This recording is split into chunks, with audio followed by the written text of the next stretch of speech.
या व्हिडिओवरती जर तुम्ही क्लिक केलं असेल तर त्याचं नक्कीच एक कारण असं आहे की तुम्हाला वाय क्रोमोझोम्स गुणसूत्र वाढवायचे आहेत आणि त्या पाठीमागचं कारण म्हणजे तुम्हाला मुलगा हवा आहे. ठीक आहे, तर त्यासाठी वाय क्रोमोझोम्स खूप महत्त्वाचे आहेत एका मुलाला जन्म देण्यासाठी. ठीक आहे, जसं की मुलीला जन्म देण्यासाठी एक्स क्रोमोझोम्स महत्त्वाचे आहेत, तसंच मुलाला जन्म देण्यासाठी वाय क्रोमोझोम्स गरजेचे आहेत.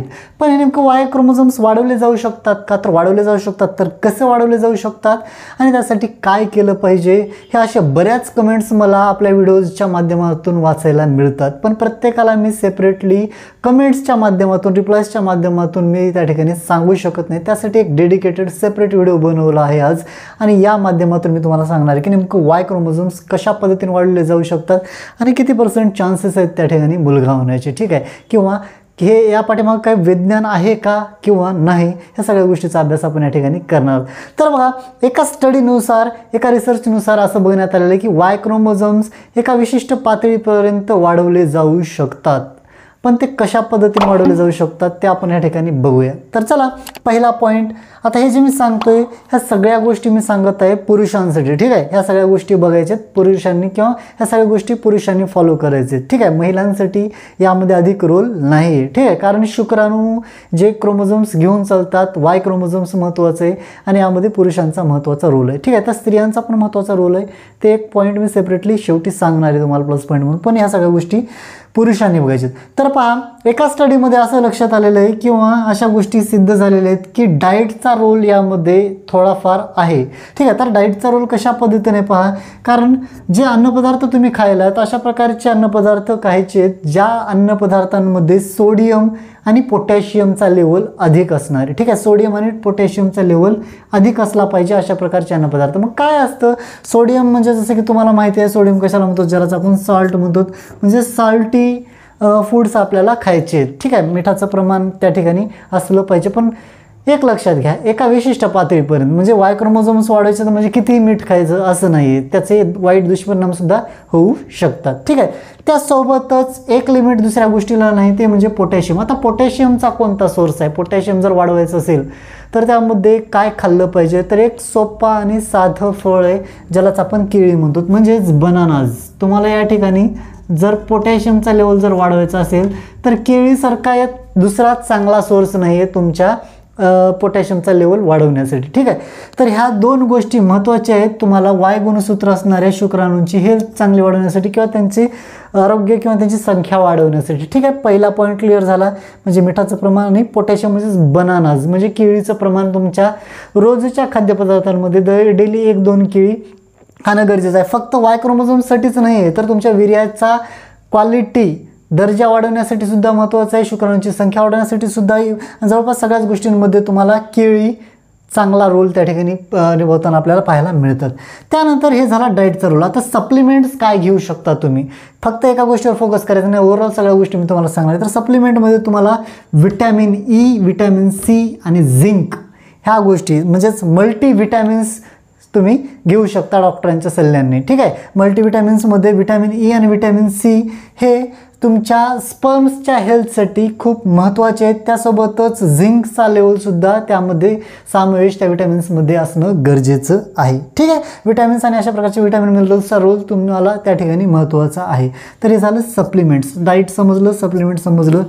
त्यानंतर आता हे खाण्यापिण्याचा रोल तर यामध्ये एवढा आहे, पण मी तुम्हाला पूर्वीच्या बऱ्याच व्हिडिओमध्ये सुद्धा सांगितलं आहे की शरीर संबंधाची जी वेळ आहे किंवा जो टायमिंग आहे तो खूप महत्त्वाचा आहे, खूप म्हणजे खूप महत्त्वाचा आहे. बऱ्याच व्हिडिओमध्ये मी तुम्हाला हे सांगण्याचा प्रयत्न करतो, पण बरेच जण डाईटकडे किंवा काय खायचं ह्या सगळ्या गोष्टीकडे फोकस करतात. तर इंटरकोर्स टाईम म्हणजे शरीर संबंधाची वेळसुद्धा खूप महत्त्वाची आहे. जर मुलगा होण्याचा असेल तर तुम्हाला एका गोष्टीवरती फोकस करायचं की जेवढं होईल तेवढं जास्त फोकस करायचं तुम्हाला ओव्ह्युलेशनवरती. म्हणजे ज्याला ओव्ह्युलेशन म्हणजे त्याला आपण अंड फुटण्याची वेळ म्हणतो.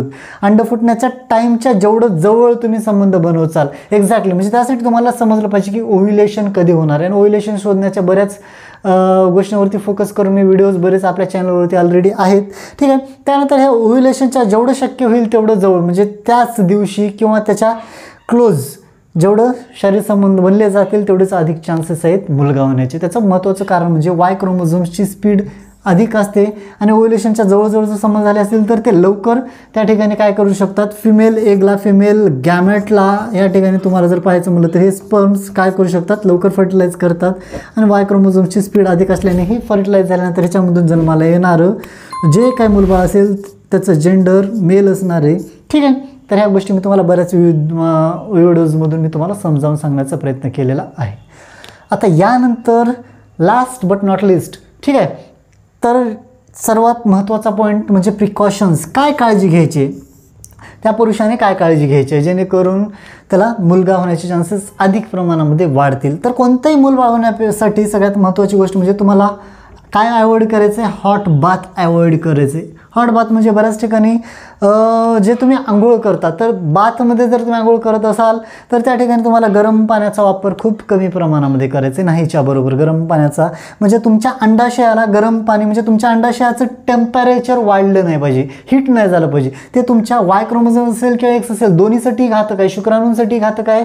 त्या वीर्याच्या दर्जाला सुद्धा ते बिघडवण्याचं काम करतं, हे टाळायचे. दुसरी गोष्ट, तुम्ही जर टाईट जीन्स किंवा अंडरगार्मेंट्स यूज करत असाल तर ते टाळायचे. यामुळे तुमच्या स्पर्म क्वालिटीवरती खूप बॅड इफेक्ट्स पडण्याचे चान्सेस वाढतात. ठीक आहे, त्यासोबतच जर तुम्ही अल्कोहोल कन्झ्युम करत असाल, ज्यांना ड्रिंक करत असाल तर ते सुद्धा तुम्हाला शक्य असेल तर बंदच करणं असेल तर त्याचं प्रमाण खूप कमी करणं गरजेचं आहे. त्यासोबतच टोबॅको प्रोडक्ट्स म्हणजे तुम्ही जर तंबाखू गुटखाचं जर सेवन करत असाल तर ते सुद्धा बंद करायचं आहे. तर हे होतं सगळं पुरुषांसाठी. ठीक आहे, आता महिलांसाठी एक प्लस पॉईंट किंवा एक टिप मी शेवटची देणार आहे की यासोबतच मी तुम्हाला एक पाठीमागे एक शटल्स मेथड सांगितली होती, ज्या मेथडच्या माध्यमातून मुलगा होण्याचे चान्सेस वाढतात.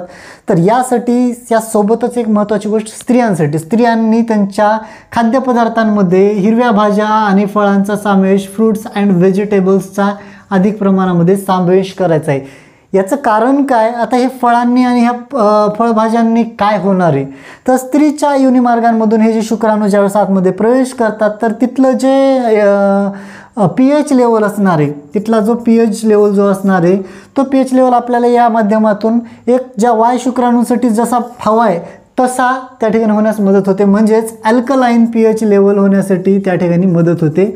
फळेभाज्यांमधून अधिक प्रमाणामध्ये फ्रूट्सचं आणि फळेभाज्यांचं अशा प्रकारच्या हिरव्या भाज्यांचं सेवन महिलांनी करणं गरजेचं आहे आणि पुरुषांनी केलं तर ह्याचे प्लस पॉईंट त्या ठिकाणी आहेतच.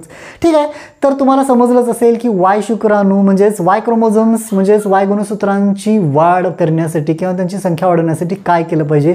तरी या व्यतिरिक्त जर काही शंका असतील तर कमेंट सेक्शनमध्ये नक्की कळवा. आणि महत्त्वाची गोष्ट म्हणजे व्हिडिओ तर तुम्ही बघता पण चॅनलला सबस्क्राईब करत नाहीत, लाईक करत नाहीत, तर असं नका करू. हे बनवण्यासाठी खूप रिसर्च करावं लागते, स्टडी करावी लागते आणि हे सगळ्या गोष्टी केल्यानंतर तुमच्यापर्यंत मी अशा प्रकारचे व्हिडिओज घेऊन येत असतो. तर ठीक आहे, तर व्हिडिओ आवडला असेल तर व्हिडिओला लाईक करा आणि चॅनलला सबस्क्राईब करायला विसरू नका. आणि कमेंट्समध्ये जर काही शंका असतील तर नक्कीच विचारा.